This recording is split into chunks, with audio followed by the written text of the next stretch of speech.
학생들이 모여든 복도, 박재훈이 걸레를 내던진다. 청소부 주제에 어디서 감히 끼어드세요? 웃음소리가 복도를 가득 메운다. 도연은 침묵했지만 눈가에는 눈물이 고였다. 치욕은 곧 결심으로 변해갔다. 사연을 시청하시기 전에 구독과 좋아요는 무료이니 많이 눌러주세요. 큰 힘이 됩니다. 사연 소개 시작합니다. 늦가을 바람이 국립대학교 캠퍼스를 스쳐 지나갑니다. 노란 단풍잎들이 하나둘씩 떨어져 복도 곳곳에 쌓여 있었습니다. 이른 아침 6시 해가 채 떠오르기도 전부터 김도연은 낡은 청소복을 입고 걸레와 물통을 들고 인문관 복도를 걷고 있었습니다. 이른의 나이에도 도연의 걸음걸이는 여전히 단정했습니다. 허리는 약간 구부러졌지만 그의 눈빛만큼은 또렷했죠. 복도 바닥을 정성스럽게 닦으며 도연은 벽에 걸린 교수들의 사진을 바라봅니다. 그곳에는 젊은 시절 자신의 모습도 있었는데 이제는 먼지가 쌓여 희미해져 있었습니다. 검은 양복을 말끔히 차려입고 환하게 웃고 있던 그때의 모습이 지금의 자신과는 너무나 대조적이었습니다. 복도 끝 국문학과 사무실 앞에서 도연은 잠시 걸음을 멈췄습니다. 유리문 너머로 보이는 책상과 의자들, 그리고 벽면을 가득 채운 책들이 눈에 들어왔죠. 20년 전까지만 해도 저기가 자신의 자리였습니다. 매일 아침 커피 한 잔을 들고 앉아서 학생들의 과제를 검토하고 다음 강의 준비를 하던 곳이었죠. 김도연 교수의 고전문학 강의는 정말 명강이었지. 학생들이 줄을 서서 수강 신청을 했던 기억이 나네. 문득 귓가에 동료 교수의 목소리가 들리는 듯 했습니다. 하지만 그것도 잠시 현실로 돌아온 도연은 다시 걸레를 들었습니다. 아, 또 저 할배네. 맨날 우리 가는 길에 있어. 복도 끝에서 몇 명의 대학생들이 웅성거리며 다가왔습니다. 가방을 어깨에 맨 학생 중 한 명이 짜증스러운 표정으로 말했습니다. 스마트폰을 보며 걷던 여학생이 도연을 보고 인상을 찌푸렸죠. 할배, 걸레 좀 치워요. 지나가야 하는데요. 목소리에는 노골적인 짜증이 섞여 있었습니다. 도연은 조용히 고개를 숙이며 걸레를 한쪽으로 치웠습니다. 학생들은 그를 피해 지나가며 킥킥거렸죠. 한 남학생이 뒤돌아보며 친구에게 속삭였습니다. 진짜 나이 들면 저렇게 되는 거야. 무섭다, 무서워. 우리도 언젠가 저렇게 될까? 에이, 우리는 다르지. 공부 열심히 해서 좋은 직장 다니면 되잖아. 학생들의 웃음소리가 복도에 울려 퍼졌습니다. 도연의 가슴이 묵직하게 내려앉았습니다. 마음속으로 중얼거렸죠. 내가 이 학교에서 가르쳤던 학생들도 이제 나를 알아보지 못하는구나. 저 아이들의 부모뻘 되는 학생들을 가르쳤는데 20년 전까지만 해도 도연은 이 복도를 당당하게 걸었습니다. 학생들은 그를 보면 정중히 인사를 했고 교수님, 안녕하세요. 라는 밝은 목소리가 끊이지 않았죠.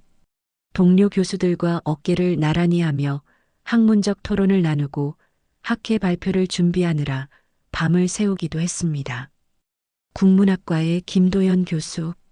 그는 조선 후기 문학 전공으로 수많은 논문을 발표했고 제자들에게는 엄하면서도 따뜻한 스승이었습니다. 도연 교수님의 제자라는 것만으로도 학계에서 인정받을 정도였죠. 하지만 그 모든 것이 한순간에 무너져 버렸습니다. 영구비 횡령이라는 누명을 쓰고 학교에서 쫓겨난 뒤 도연은 갈 곳이 없었습니다. 다른 대학에서도 받아주지 않았고 나이는 이미 쉰을 넘겼죠. 결국 생계를 위해 다시 이 캠퍼스로 돌아올 수밖에 없었습니다. 이번에는 청소부로 말입니다. 복도 끝 창문 앞에 서서 도연은 캠퍼스 정원을 내려다봤습니다. 단풍나무 아래 벤치에서 학생들이 책을 읽고 있었죠. 빨간 스웨터를 입은 여학생이 두꺼운 전공 서적을 펼쳐놓고 열심히 밑줄을 그어가며 읽고 있는 모습이 인상적이었습니다. 저 아이도 문학을 전공하는 건가? 그렇게 열심히 공부하는 모습이 예쁘네. 예전에 자신도 저 벤치에 앉아 제자들과 문학 이야기를 나누곤 했습니다. 춘향전의 진정한 의미에 대해 토론하고 김삿갓의 한시를 함께 읽으며 웃음꽃을 피우던 시절이 있었죠.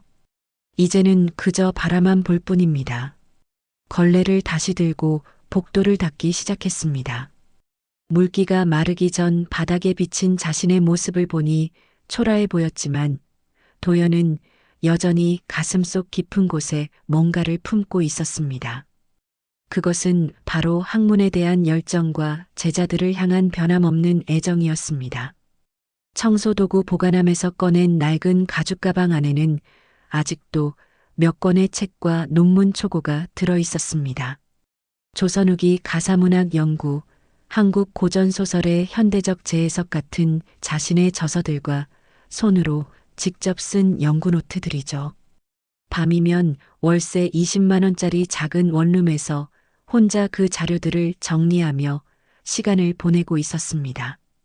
비록 누구도 인정해주지 않지만 도연은 여전히 학자였습니다. 매일 새벽 4시에 일어나 2시간씩 연구를 하고 그 다음에 출근을 했죠. 아무도 보지 않을 논문을 혼자서 써가며 학문에 대한 열정을 이어가고 있었습니다.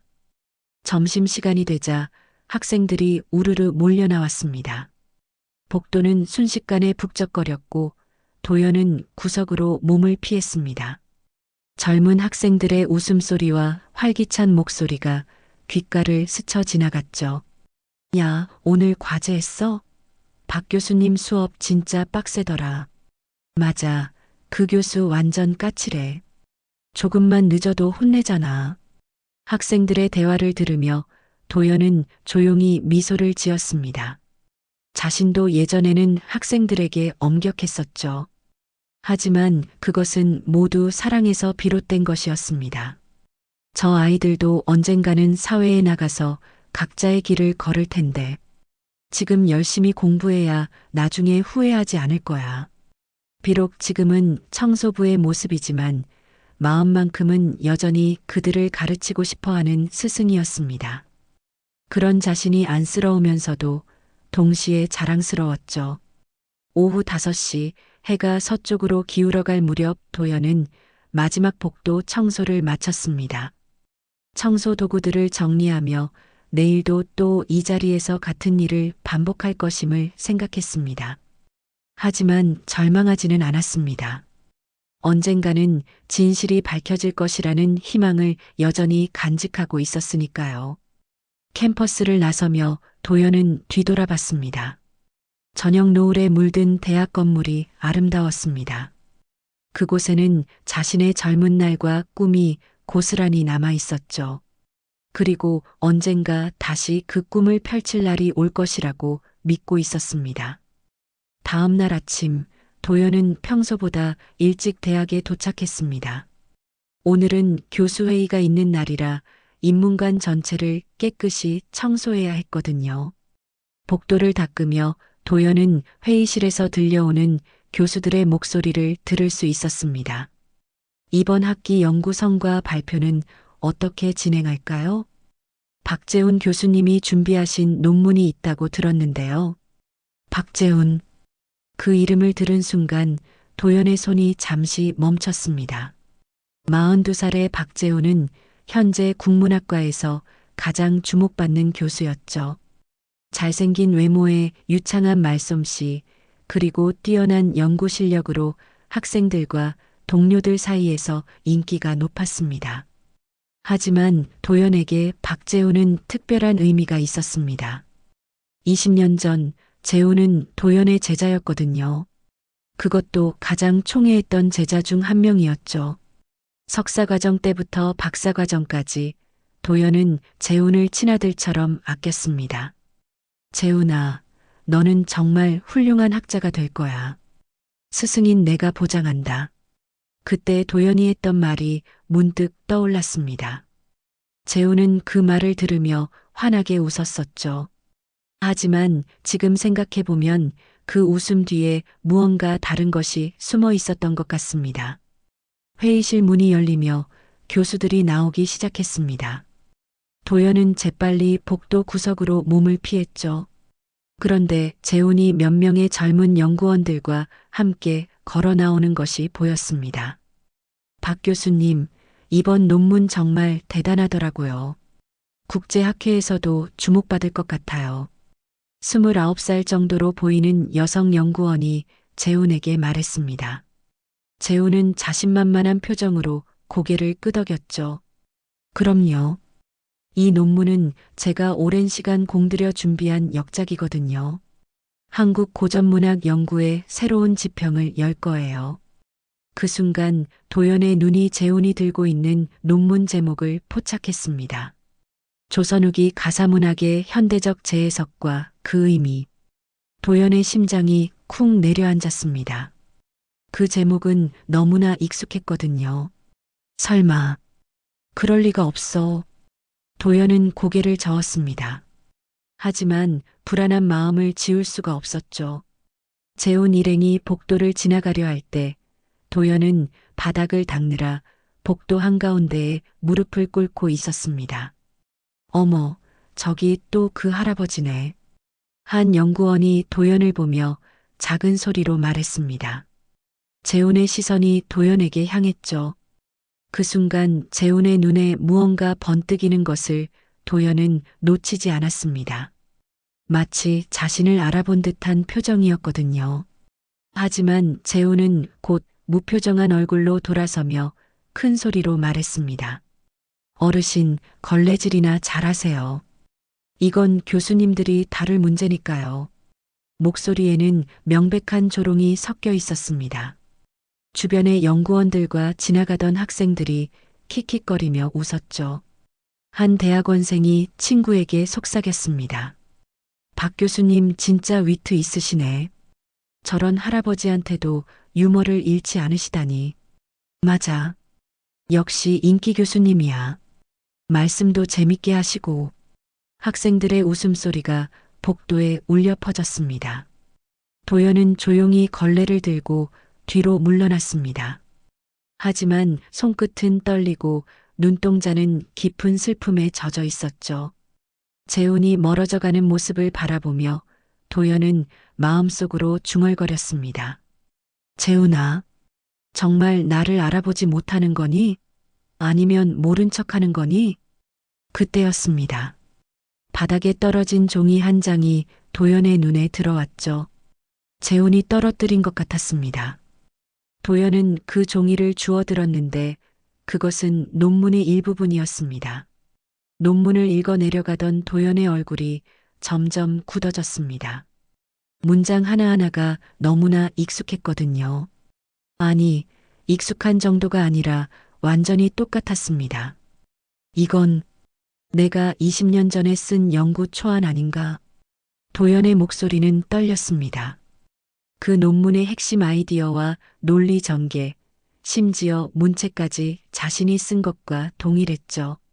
도연은 급히 청소 도구들을 정리하고 보관실로 향했습니다. 보관실 한 구석에 놓인 낡은 가방을 열었습니다. 그 안에서 20년 전 자신이 손으로 직접 쓴 연구 노트를 꺼냈죠. 페이지를 넘기며 확인해 보니 틀림없었습니다. 재훈의 논문과 자신의 연구 노트가 거의 일치했거든요. 어떻게 이런 일이? 도연의 머릿속이 복잡해졌습니다. 재훈이 자신의 제자였을 때 연구실에서 함께 많은 시간을 보냈었죠. 그때 자신의 연구 자료들을 재훈에게 보여준 적이 있었습니다. 미발표 논문들과 연구 노트들을 말이죠. 스승님, 정말 대단하세요. 이런 관점은 생각도 못했어요. 재훈이 연구 노트를 보며 감탄했던 모습이 떠올랐습니다. 그때는 제자가 스승의 연구에 관심을 보이는 것이 기특하기만 했었는데 이제 와서 보니 다른 의도가 있었던 것 같습니다. 도연은 종이를 다시 자세히 들여다봤습니다. 재훈의 이름이 제일 저자로 적혀 있었고 곧 국제학회에서 발표할 예정이라고 되어 있었죠. 자신이 평생에 걸쳐 연구한 성과를 제자가 가로채려 하고 있는 것입니다. 보관실 작은 창문으로 들어오는 오후 햇살이 도연의 얼굴을 비췄습니다. 주름진 얼굴에는 분노와 슬픔이 동시에 스며 있었죠. 하지만 그보다는 배신감이 더 컸습니다. 가장 아끼던 제자에게 이런 식으로 배신당할 줄은 꿈에도 생각하지 못했거든요. 어떻게 해야 하지? 도연은 혼잣말을 중얼거렸습니다. 이 사실을 누구에게 말해야 할지, 과연 믿어줄 사람이 있을지 막막했습니다. 자신은 지금 그저 청소부에 불과했고, 재우는 대학의 스타 교수였으니까요. 하지만 포기할 수는 없었습니다. 그것은 자신의 학문적 양심이자 평생의 연구 성과였거든요. 도연은 논문을 조심스럽게 접어서 가방 안에 넣었습니다. 그리고 이 문제를 어떻게 해결할지 깊이 생각해 보기 시작했습니다. 창밖으로 보이는 캠퍼스에는 여전히 학생들이 오가고 있었습니다. 그들의 모습을 보며 도연은 다짐했습니다. 진실은 반드시 밝혀져야 한다고 말이죠. 그날 밤 도연은 집에 돌아가지 못했습니다. 청소도구 보관실에 앉아 작은 전등 불빛 아래서 자신의 연구 노트와 재훈이 떨어뜨린 논문을 계속해서 대조해 보고 있었거든요. 시간이 갈수록 확신은 더욱 굳어져만 갔습니다. 틀림없어. 이건 분명히 표절이야. 도연의 목소리는 떨렸지만 단호했습니다. 논문의 핵심 논리부터 세부적인 문장 구조까지, 심지어 각주 처리 방식까지 자신의 연구와 동일했거든요. 특히 조선 후기 가사문학에서 여성 화자의 의식 변화를 분석한 부분은 도연이 10년에 걸쳐 완성한 독창적인 이론이었습니다. 새벽 5시가 되어서야 도연은 보관실을 나왔습니다. 눈이 충혈되고 어깨가 결렸지만 마음만큼은 오히려 또렷했죠. 이제 무엇을 해야 할지 분명해졌거든요. 다음 날 오후 도연은 국문학과 연구실 복도를 청소하다가 이소연이라는 젊은 연구원을 발견했습니다. 33세 소연은 박사과정을 막 끝내고 박재훈 교수의 연구팀에 합류한 지 얼마 안 된 연구원이었죠. 다른 사람들과 달리 소연은 청소하는 도연에게 가끔 작은 인사를 건넬 정도로 예의 바른 성격이었습니다. 소연이 혼자 연구실에서 자료를 정리하고 있을 때 도연은 조심스럽게 다가갔습니다. 복도 청소를 하는 척하면서 말이죠. 연구원님. 도연의 부르는 소리에 소연이 고개를 들었습니다. 안경 너머로 보이는 그녀의 눈에는 약간의 놀라움이 섞여 있었죠. 아, 안녕하세요. 무슨 일이세요? 소연의 목소리는 정중했습니다. 도연은 잠시 주저했다가 용기를 내어 말했습니다. 혹시 박 교수님이 준비하시는 논문 말인데요. 제목이 조선 후기 가사문학 관련된 거 맞죠? 네, 맞아요. 그런데 왜 그런 걸 물어보시는 거예요? 소연이 의아한 표정을 지었습니다. 도연은 가슴이 두근거렸지만 최대한 침착하게 말을 이어갔습니다. 그 논문, 뭔가 이상하지 않나요? 이상하다니요? 무슨 말씀이신지. 소연의 눈썹이 살짝 찌푸려졌습니다. 도연은 자신이 너무 성급했다는 것을 깨달았죠. 하지만 이미 시작한 말을 멈출 수는 없었습니다. 제가 우연히 그 논문의 일부를 봤는데요. 어디선가 본 것 같은 내용이더라고요. 선생님, 이건 박 교수님이 국제학회에 낼 걸작이에요. 괜한 말씀하지 마세요. 소연의 목소리에 경고의 뜻이 담겨 있었습니다. 하지만 도연은 포기할 수 없었죠. 혹시 박 교수님이 예전에 다른 교수님의 제자였다는 얘기 들어보셨나요? 그런 개인적인 이야기는 잘 모르겠어요. 그리고 청소하시는 분이 왜 그런 걸 궁금해 하시는지. 소연이 당황스러워하는 것이 역력했습니다. 도연은 더 이상 말하지 않고 조용히 물러났죠. 하지만 소연의 마음속에는 작은 의구심이 생겨나기 시작했습니다. 그날 저녁 집에 돌아간 소연은 도연의 말이 계속 맴돌았습니다. 호기심이 발동한 소연은 인터넷으로 박재훈 교수의 이력을 자세히 찾아보기 시작했죠. 그러다가 흥미로운 사실을 발견했습니다. 재훈이 석박사 과정을 이 대학에서 마쳤다는 것이었습니다. 그럼 지도 교수가 누구였을까? 소연은 더 깊이 검색해 봤습니다. 그리고 마침내 재훈의 박사 논문 지도 교수가 김도현이었다는 사실을 알아냈죠. 김도현. 그 이름이 왠지 익숙했습니다. 김도현. 어디서 들어본 이름인데? 소연은 대학 홈페이지의 역대 교수 명단을 뒤져봤습니다. 그리고 20년 전 국문학과 교수 명단에서 김도현이라는 이름을 발견했죠. 사진도 함께 올라와 있었는데 젊은 시절의 모습이었지만 어딘지 낯익었습니다. 설마 소연의 머릿속에 청소하는 노인의 얼굴이 떠올랐습니다. 그리고 조심스럽게 추측해봤죠. 혹시 그 청소부 할아버지가 예전에 이 대학의 교수였던 김도연이 아닐까 하고 말입니다. 다음 날 소연은 일부러 도연이 청소하는 시간에 맞춰 복도에 나왔습니다. 도연을 자세히 관찰해 보니 확실히 사진 속의 인물과 닮아 있었죠. 나이는 많이 들었지만 눈매와 콧대가 비슷했습니다. 혹시 성함이 어떻게 되세요? 소연이 조심스럽게 물었습니다. 도연은 걸레질을 멈추고 소연을 바라봤죠. 김도연입니다. 정말 김도연 교수님이셨나요? 소연의 목소리에는 놀라움과 확신이 섞여 있었습니다. 도연은 잠시 침묵했다가 고개를 끄덕였죠.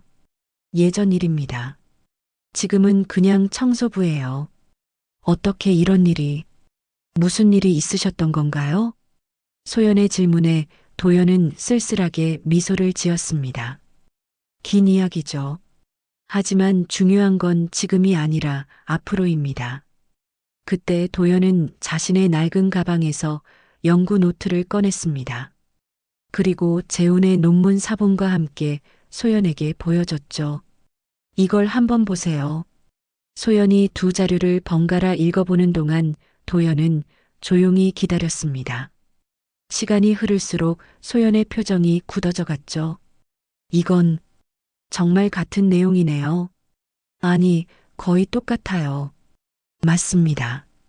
제가 20년 전에 쓴 연구 초안과 박 교수의 논문이 동일합니다. 도연의 목소리는 담담했지만 그 속에는 깊은 슬픔이 담겨 있었습니다. 소연은 충격을 받은 듯 말을 잇지 못했죠. 하지만 어떻게 이런 일이 가능한 거죠? 재훈이가 제 제자였을 때 연구실에서 제 자료들을 본 적이 있거든요. 그때는 학문적 토론을 위해서였는데 도연의 말이 끝나기도 전에 소연은 상황을 이해했습니다. 스승의 연구 성과를 제자가 훔쳐 자신의 것으로 만든 것이었죠. 이건 명백한 표절이에요. 어떻게 이런 일을. 소연의 목소리는 분노로 떨렸습니다. 하지만 동시에 복잡한 감정도 느껴졌죠. 자신이 존경하던 박재훈 교수가 이런 일을 저질렀다는 사실이 믿기지 않았거든요. 하지만 이걸 어떻게 증명하죠? 박 교수님은 지금 대학의 스타고 교수님은. 소연이 말을 흐렸습니다. 도연은 그녀의 마음을 이해했죠. 제가 그냥 청소부라는 말씀이죠? 맞습니다. 하지만 진실은 변하지 않아요. 도연의 눈빛이 단호해졌습니다. 그 모습에서 소연은 한때 존경받던 교수의 위엄을 엿볼 수 있었죠. 도와드릴게요. 소연이 조용히 말했습니다. 도연은 놀란 표정으로 소연을 바라봤습니다. 정말인가요? 네. 이건 옳지 않아요. 진실을 밝혀야 합니다. 두 사람은 그렇게 예상치 못한 동맹을 맺었습니다. 한쪽은 몰락한 옛 교수, 다른 쪽은 젊은 연구원. 하지만 진실을 향한 의지만큼은 같았죠. 그 후 며칠 동안 소연은 은밀히 조사를 시작했습니다. 박재훈 교수의 과거 논문들을 뒤져보고 도연이 예전에 발표했던 학술지들을 찾아 읽어봤죠. 조사할수록 의혹은 더욱 깊어져만 갔습니다. 교수님, 이것 좀 보세요. 어느 날 저녁 소연은 도연을 조용한 구석진 복도로 불렀습니다. 그녀의 손에는 두꺼운 파일이 들려 있었죠. 박 교수님의 데뷔작부터 최근 논문까지 다 찾아봤어요. 놀라운 사실을 발견했습니다. 소연이 파일을 펼쳐 보이자 도연의 눈이 커졌습니다. 재훈의 논문 3편이 모두 도연의 예전 연구와 놀라울 정도로 유사했거든요. 이건 우연이 아니에요. 박 교수님이 교수님의 제자였을 때 연구 자료를 체계적으로 빼돌린 것 같아요. 그럼 재훈이는 처음부터 이런 계획을 가지고 있었다는 말인가? 도연의 목소리는 떨렸습니다. 가장 아끼던 제자가 스승을 이용할 목적으로 접근했다는 사실을 받아들이기 어려웠거든요. 더 충격적인 사실이 있어요. 소연이 또 다른 자료를 꺼냈습니다. 교수님이 학교에서 쫓겨나시게 된 연구비 횡령 사건 말인데요. 당시 고발자가 익명으로 되어 있지만 제보 내용을 보니 연구실 내부 사정을 매우 자세히 알고 있는 사람이었어요. 도연의 얼굴이 창백해졌습니다.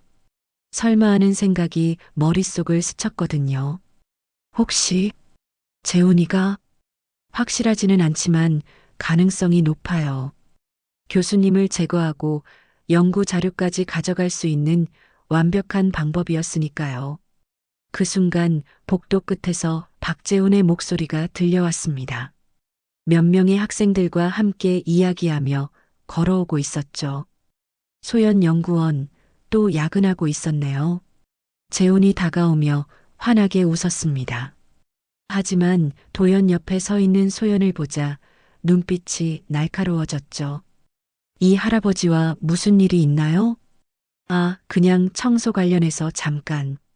소연이 당황하며 대답했지만 재훈의 의심스러운 시선은 계속되었습니다.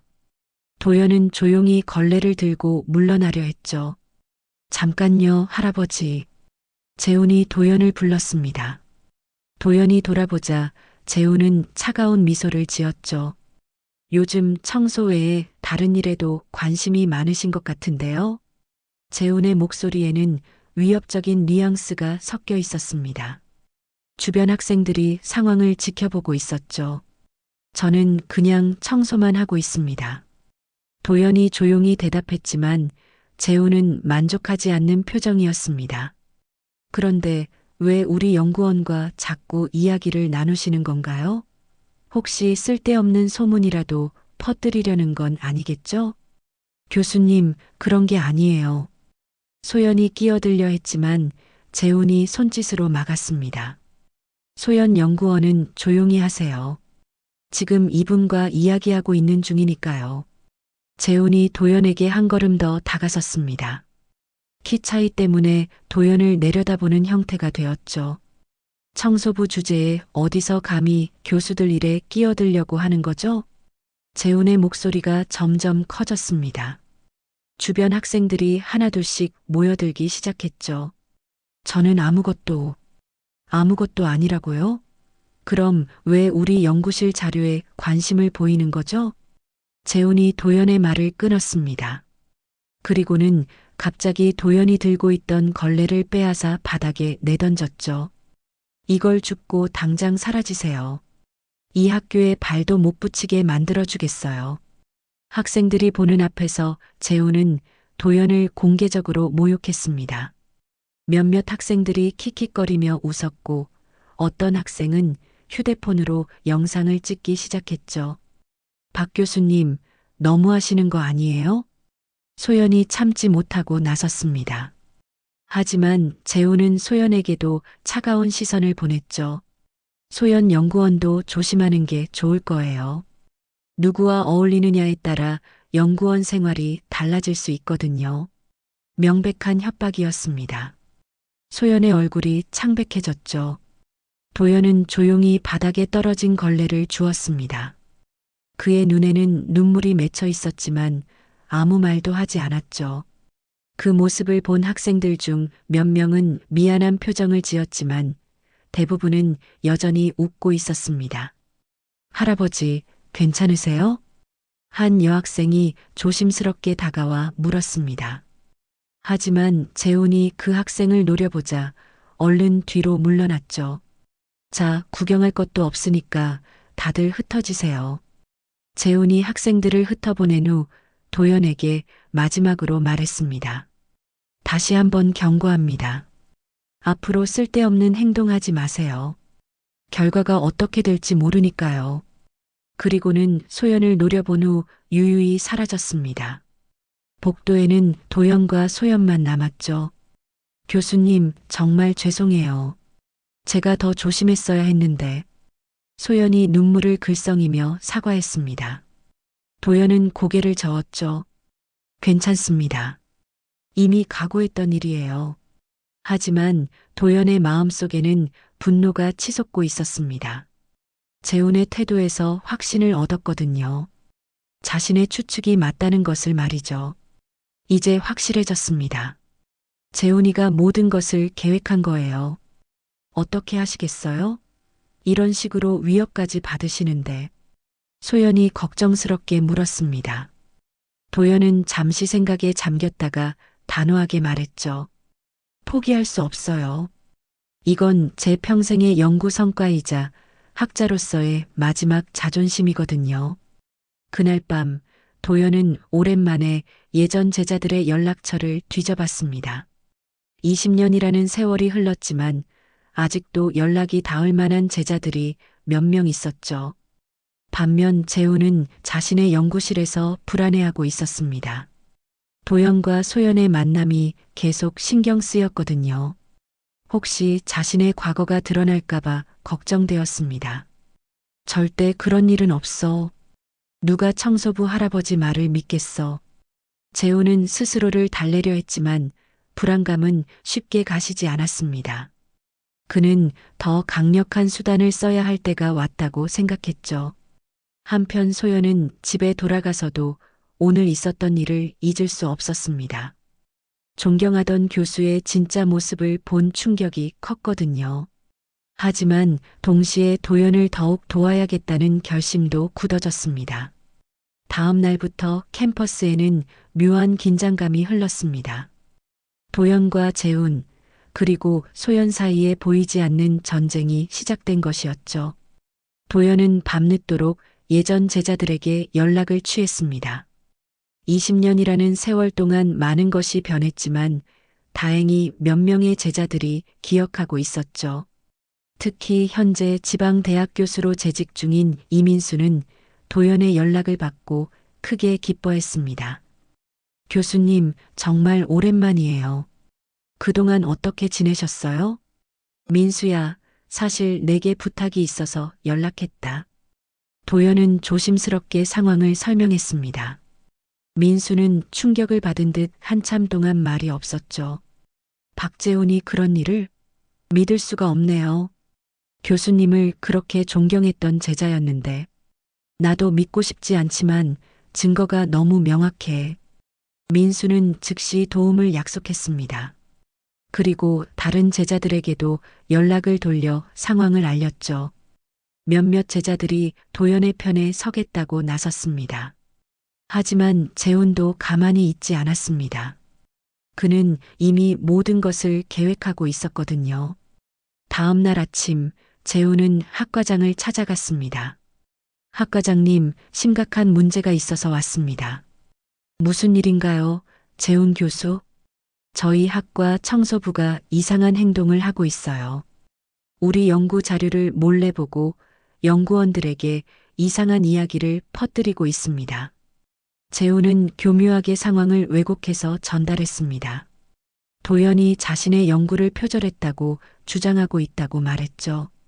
그 청소부가 정신적으로 문제가 있는 것 같습니다. 자신이 옛날에 교수였다고 주장하면서 허황된 이야기를 하고 있어요. 학과장은 재훈의 말을 신뢰했습니다. 재훈은 학과의 스타 교수였고 곧 국제학회에서 대학의 명예를 높일 예정이었거든요. 정말 그런 일이 있었나요? 즉시 조치를 취해야겠군요. 같은 시간, 도연은 소연과 함께 증거 자료를 정리하고 있었습니다. 그들은 재훈의 논문과 도연의 연구 노트를 비교 분석한 자료를 완성했죠. 이제 학 과장님께 가서 말씀드려야 할 것 같아요. 소연이 말했지만 도연은 망설였습니다.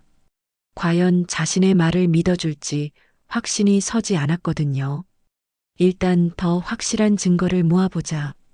민수와 다른 제자들이 보내준 자료들도 있으니까. 하지만 그들에게는 시간이 없었습니다. 바로 그때 학과 사무실에서 연락이 왔거든요. 김도연 씨, 지금 즉시 학과장실로 오세요.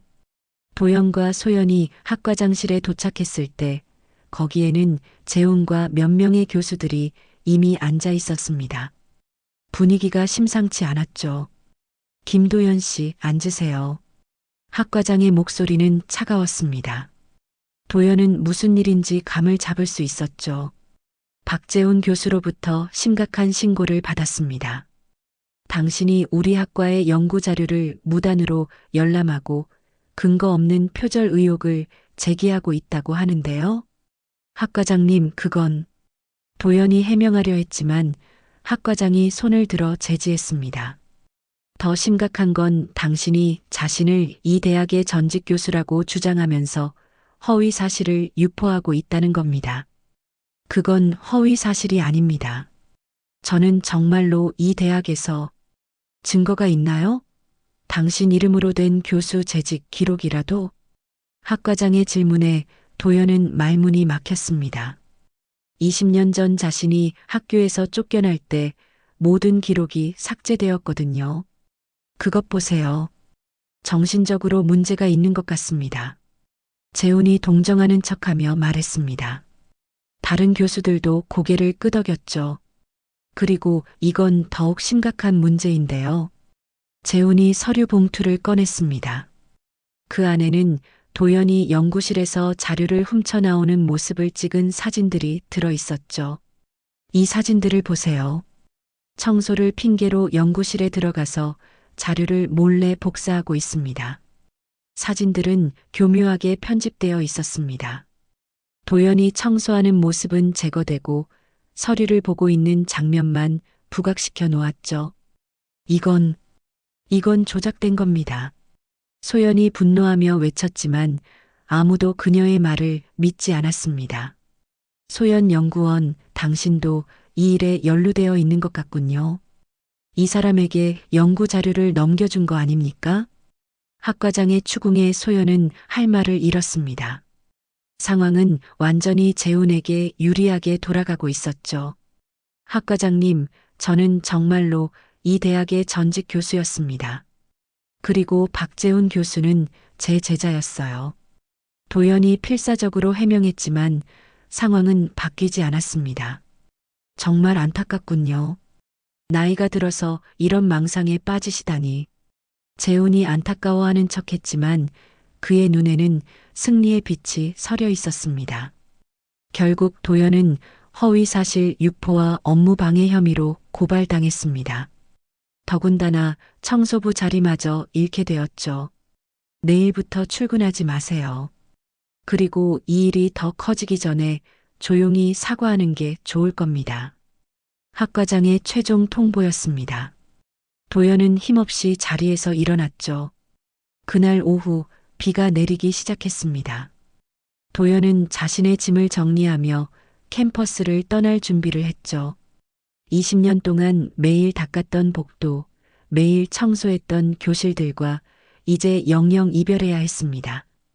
소연이 뛰어와 도연을 붙잡았습니다. 그녀의 눈에는 눈물이 가득했죠. 교수님, 이렇게 끝낼 수는 없어요. 저도 계속 도와드릴게요. 고마워요, 소연 씨. 하지만 당신까지 피해를 보면 안 돼요. 도연은 소연의 손을 잡고 따뜻하게 말했습니다. 그래도 교수님은 이제 그냥 청소부 아저씨가 아니라 제 은사님으로 불러드려도 되겠죠? 소연의 말에 도연의 눈에서 눈물이 흘러내렸습니다. 그 순간만큼은 다시 교수가 된 기분이었죠.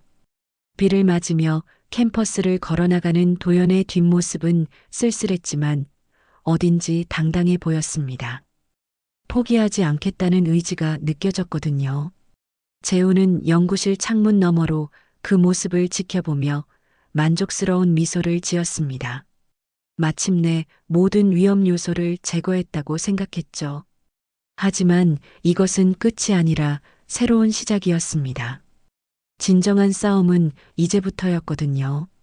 캠퍼스에서 쫓겨난 지 일주일이 지났습니다. 도연은 좁은 원룸에서 하루 종일 멍하니 앉아 있었죠. 20회 동안 매일 출근했던 곳에서 갑자기 차단당하니 무엇을 해야 할지 모르겠었습니다.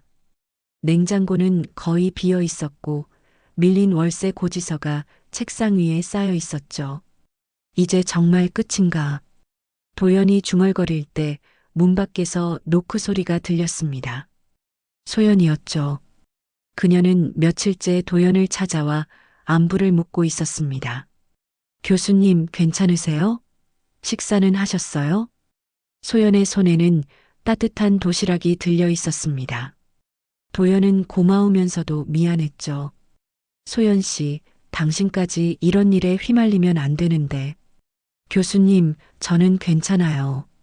그보다 이거 보세요. 소연이 가방에서 노트북을 꺼냈습니다.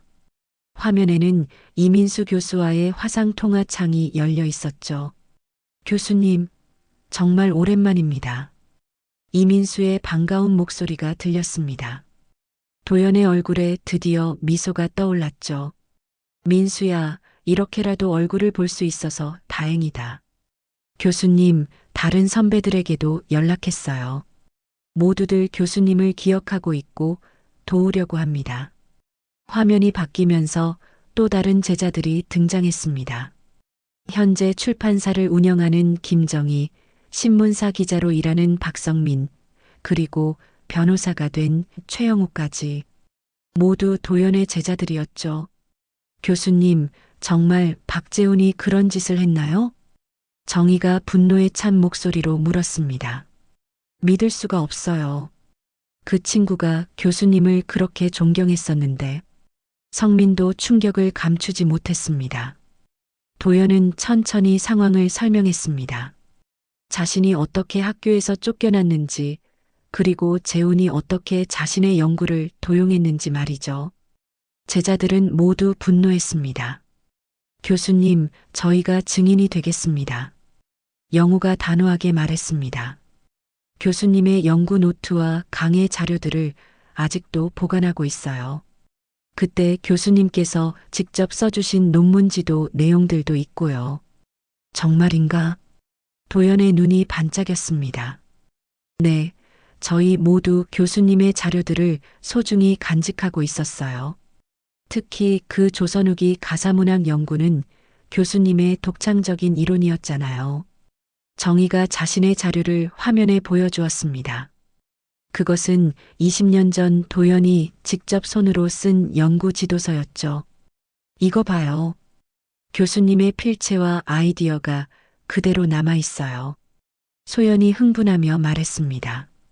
도연은 화면 속 자신의 필체를 보며 감격했죠. 젊은 시절 밤을 새워 연구하던 기억들이 되살아났습니다. 그리고 교수님, 이것도 있어요. 성민이 또 다른 자료를 보여주었습니다. 교수님이 연구비 횡령으로 고발당했을 때 저희가 의심스러워서 나름대로 조사했던 자료예요. 당시에는 확신이 없어서 말씀드리지 못했는데 화면에 나타난 자료를 보고 도연은 깜짝 놀랐습니다. 그것은 재훈이 도연의 연구실을 드나들며 자료를 복사하는 모습을 찍은 사진들이었거든요. 이걸 어떻게... 성민이가 당시 학보사 기자였잖아요.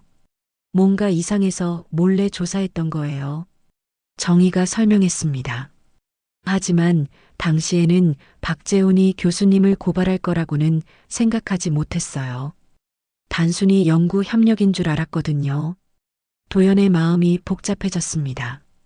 제자들이 자신을 의심한 적이 있었다는 사실보다는 그럼에도 불구하고 지금까지 자신을 믿어주고 있다는 사실이 감동적이었죠. 고마워요. 정말 고마워요. 도연의 목소리가 떨렸습니다. 오랜만에 느끼는 따뜻함이었죠. 교수님, 이제 처음으로 마음을 열고 지난 억울함을 털어놓으시는 게 어때요? 소연이 조심스럽게 제안했습니다. 도연은 잠시 주저했다가 천천히 입을 열었습니다. 사실 20회 동안 정말 힘들었습니다. 도연의 목소리는 떨렸지만 동시에 해방감이 느껴졌습니다. 매일 아침 그 복도를 걸으며 자신에게 말했어요. 언젠가는 진실이 밝혀질 거야. 참고 견디자. 하지만 시간이 지날수록 저 자신도 의심하게 되더라고요. 정말 내가 잘못한 건 아닐까? 내가 기억을 잘못하고 있는 건 아닐까? 하고 말이에요. 제자들은 조용히 스승의 고백을 들었습니다. 가장 힘들었던 건 학생들의 시선이었어요. 저를 무시하고 비웃는 눈빛들. 그럴 때마다 마음이 찢어지는 것 같았습니다. 하지만 그보다 더 아팠던 건 재훈이의 배신이었어요. 도연의 눈에서 눈물이 흘러내렸습니다. 제가 가장 아꼈던 제자가 저를 이용했다는 사실. 그것이 가장 견디기 어려웠습니다. 교수님, 소연이 손수건을 건네며 위로했습니다. 하지만 지금은 깨달았어요. 도연의 목소리가 다시 단단해졌습니다. 제가 잃은 건 명예가 아니라 나 자신에 대한 믿음이었구나. 남들이 저를 어떻게 보든 제가 누구인지는 변하지 않는다는 것을 잊고 있었어요. 화면 속 제자들이 모두 고개를 끄덕였습니다. 교수님은 우리에게 영원한 스승이세요. 이민수가 진심 어린 목소리로 말했습니다. 그리고 이제 그것을 세상에 증명할 때가 왔어요. 영우가 덧붙였습니다. 저희가 모든 자료를 정리해서 보내드릴게요. 그리고 필요하면 언제든 증인으로 나서겠습니다. 그날 밤 도연은 오랜만에 깊이 잠들었습니다. 20회 만에 처음으로 마음이 평안했거든요. 자신이 혼자가 아니라는 것을 깨달았고 무엇보다 자신이 누구인지 다시 확신할 수 있게 되었으니까요. 다음 날 아침 도연은 오랜만에 면도를 하고 깔끔하게 옷을 차려입었습니다. 거울 속 자신의 모습이 달라 보였죠. 여전히 늙고 주름진 얼굴이었지만 눈빛만큼은 예전의 그 당당한 김도연 교수의 모습이었습니다. 이제 시작이야. 도연이 혼잣말을 중얼거렸습니다. 잊혀졌던 이름 김도연 교수가 다시 살아나는 순간이었죠. 박재훈의 국제학회 발표일이 다가왔습니다. 서울 그랜드 호텔 컨벤션홀에서 열리는 동아시아 고전문학 국제 심포지엄이었죠. 재훈은 자신만만한 표정으로 발표 준비를 마쳤습니다. 이 발표가 성공하면 자신의 학자적 명성은 정점에 달할 것이었거든요. 오늘이 내 인생의 터닝 포인트가 될 거야. 재훈은 거울 앞에서 넥타이를 매며 혼잣말했습니다. 도연과 소연이 며칠째 조용한 것을 보니 완전히 포기한 것 같았죠. 하지만 재훈이 모르는 사이에 도연과 제자들은 치밀한 계획을 세우고 있었습니다. 소연은 학회 관계자들에게 연락을 취했고 이민수를 비롯한 제자들은 각자의 위치에서 움직이고 있었죠. 교수님, 모든 준비가 끝났어요. 소연이 도연에게 보고했습니다. 그녀의 손에는 USB와 두꺼운 자료집이 들려 있었죠. 정말 괜찮겠어요? 혹시 실패하면? 도연이 걱정스럽게 물었습니다. 하지만 소연은 단호하게 고개를 저었죠. 교수님, 진실은 반드시 승리해야 해요. 그게 학자의 양심이잖아요. 학회 당일 컨벤션홀에는 국내외 저명한 학자들이 모여들었습니다. 재훈의 발표는 오후 세션의 메인 이벤트였죠. 청중석에는 대학 관계자들과 언론인들도 자리했습니다. 다음은 박재훈 교수님의 조선 후기 가사문학의 현대적 재해석과 그 의미입니다. 사회자의 소개에 따라 재훈이 단상에 올랐습니다. 박수가 터져 나왔고 재훈은 환하게 웃으며 마이크 앞에 섰죠. 안녕하십니까? 박재훈입니다. 재훈이 발표를 시작했습니다. 그의 말솜씨는 여전히 뛰어났고 청중들은 집중해서 들었죠. 파워포인트 화면에는 재훈의 연구 내용이 차례대로 나타났습니다. 조선 후기 가사문학에서 여성 화자의 의식 변화는 기존의 연구에서 간과되어 온 중요한 부분입니다. 재훈이 자신있게 설명을 이어갔습니다. 그런데 그때 컨벤션홀 뒷문이 조용히 열렸습니다. 도연이 소연과 함께 들어온 것이었죠. 재훈은 뒷자리의 움직임을 눈치채지 못했습니다. 특히 규중치루와 같은 작품에서 보이는 여성의식의 변화 양상은 재훈의 발표가 절정에 달했을 때였습니다. 갑자기 컨벤션홀의 대형 스크린이 깜빡거리더니 다른 화면이 나타났습니다. 그것은 도연의 20년 전 연구 노트였죠. 이게 뭡니까? 재훈이 당황하며 뒤를 돌아봤습니다. 기술진들도 혼란스러워했죠. 하지만 이것은 소연이 미리 준비한 것이었습니다. 스크린에는 도연의 손글씨로 쓰인 연구 내용이 또렷하게 보였습니다. 그리고 그것은 재훈이 방금 발표한 내용과 거의 동일했죠. 잠깐, 이 발표를 중단해 주세요. 청중석에서 한 목소리가 울려 퍼졌습니다. 도연이 일어서며 말한 것이었죠. 모든 시선이 그에게 집중되었습니다. 재훈의 얼굴이 창백해졌습니다. 도연이 여기 있을 거라고는 전혀 예상하지 못했거든요. 저기 계신 분은 누구시죠? 사회자가 당황하며 물었습니다. 도연은 천천히 앞으로 걸어 나왔죠. 낡은 정장을 입었지만 그의 걸음걸이는 당당했습니다. 저는 김도연입니다. 도연의 목소리가 홀 전체에 울려 퍼졌습니다. 20년 전까지 이 나라의 대학에서 국문학을 가르쳤던 교수였습니다. 청중들이 웅성거리기 시작했습니다. 몇몇 나이 든 학자들은 김도연이라는 이름을 기억하고 있었거든요. 그리고 지금 박재훈 교수가 발표하고 있는 논문은 도연이 잠시 숨을 고르고 말을 이어갔습니다. 제가 20년 전에 연구한 내용입니다. 홀 안이 순식간에 조용해졌습니다. 재훈이 마이크를 잡고 반박하려 했죠. 제 말을 들어보세요. 이분은 우리 대학의 청소부였습니다. 정신적으로 문제가 있어서. 하지만 도연이 재훈의 말을 끊었습니다. 나는 청소부였습니다. 도연의 목소리는 떨렸지만 단호했습니다. 지난 20년 동안 걸레를 들고 복도를 닦았습니다. 하지만 이 논문은 내 피와 땀의 기록입니다. 도연이 자신의 낡은 가방에서 연구 노트를 꺼냈습니다. 제자를 믿었지만 제자가 날 배신했군요. 그 순간 소연이 단상으로 올라왔습니다. 그녀의 손에는 USB가 들려 있었죠. 여러분, 이것은 명백한 표절입니다. 소연이 마이크를 잡고 외쳤습니다. 진실은 감출 수 없습니다. 소연이 USB를 노트북에 연결하자 스크린에 결정적인 증거들이 나타났습니다.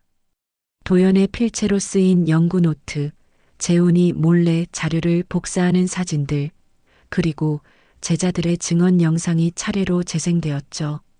저는 김도연 교수님의 제자 이민수입니다. 이 연구는 분명히 우리 스승님의 독창적인 이론입니다. 화면 속에서 이민수가 증언했습니다. 이어서 다른 제자들의 증언도 계속되었죠. 청중석이 술렁이기 시작했습니다. 몇몇 학자들이 일어서서 웅성거렸고 기자들은 카메라를 들고 촬영하기 시작했죠. 이건 조작된 겁니다. 재훈이 필사적으로 부인했지만 증거는 너무나 명확했습니다. 특히 도연의 필체와 연구 내용의 독창성은 부인할 수 없었죠. 박재훈 교수님, 이에 대해 어떻게 해명하시겠습니까? 한 기자가 마이크를 들이댔습니다. 재훈의 얼굴에는 식은땀이 흘러내렸죠. 저는 재훈이 말을 더듬었습니다. 그제서야 자신이 완전히 궁지에 몰렸다는 것을 깨달았거든요. 여러분, 도연이 다시 마이크를 잡았습니다. 그의 목소리는 이제 떨리지 않았죠. 저는 20년 동안 청소부로 살았습니다. 모든 사람들이 저를 무시했고 아무도 제 말을 믿어주지 않았습니다. 도연의 눈에서 눈물이 흘러내렸습니다. 하지만 비록 늦게 밝혀졌지만 진실은 결국 살아남는구나. 홀 안에 깊은 정적이 흘렀습니다. 그리고 갑자기 한 명의 학자가 일어서서 박수를 치기 시작했죠. 곧이어 다른 사람들도 일어서서 박수를 쳤습니다. 재훈은 단상에서 내려와 황급히 홀을 빠져나갔습니다. 그의 학자적 생명은 그날로 끝났죠. 도연은 단상에서 청중들의 박수를 받으며 감격했습니다. 20년 만에 처음으로 김도연 교수로 인정받는 순간이었거든요. 국제학회에서의 진실 폭로는 언론의 큰 관심을 끌었습니다. 다음 날 아침 모든 신문과 방송에서 표절 교수 사건을 톱뉴스로 다뤘죠. 박재훈의 학문적 부정행위는 학계에 큰 충격을 주었고 대학 당국은 즉시 조사위원회를 구성했습니다. 일주일 후 조사 결과가 발표되었습니다. 박재훈은 모든 직위를 박탈당하고 학계에서 영구 추방되었죠. 그의 이름으로 발표된 논문들도 모두 철회되었습니다. 더욱이 20년 전 도연을 모함한 연구비 횡령 사건도 재조사가 시작되었죠. 김도연 전 교수의 명예가 완전히 회복되었습니다. 대학 총장이 공식 사과문을 발표했습니다. 그리고 도연에게 명예교수 직함과 함께 복직을 제안했죠. 하지만 도연의 선택은 의외였습니다. 총장님 감사하지만 다시 교수로 돌아갈 생각은 없습니다. 도연이 정중히 거절했습니다. 총장과 학과장은 놀라움을 감추지 못했죠. 왜 그러시는 겁니까? 이제 모든 명예를 되찾으셨는데. 명예는 이미 되찾았습니다. 하지만 제가 진짜 하고 싶은 일이 따로 있어요. 며칠 후 도연은 캠퍼스 잔디밭에서 작은 강연을 열었습니다. 정식 강의실이 아닌 야외에서, 그것도 무료로 말이죠. 소문을 들은 학생들이 하나둘씩 모여들기 시작했습니다. 안녕하세요, 여러분. 저는 김도연입니다. 도연이 단정한 정장을 입고 학생들 앞에 섰습니다. 손에는 걸레가 아닌 책과 분필이 들려 있었죠. 여러분은 저를 청소부 할아버지로 기억할 겁니다. 맞습니다. 저는 20년 동안 이 캠퍼스의 복도를 닦았어요. 학생들이 조용히 들었습니다. 그 중에는 예전에 도연을 무시했던 학생들도 있었죠. 하지만 오늘은 여러분에게 진짜 중요한 이야기를 해드리고 싶습니다.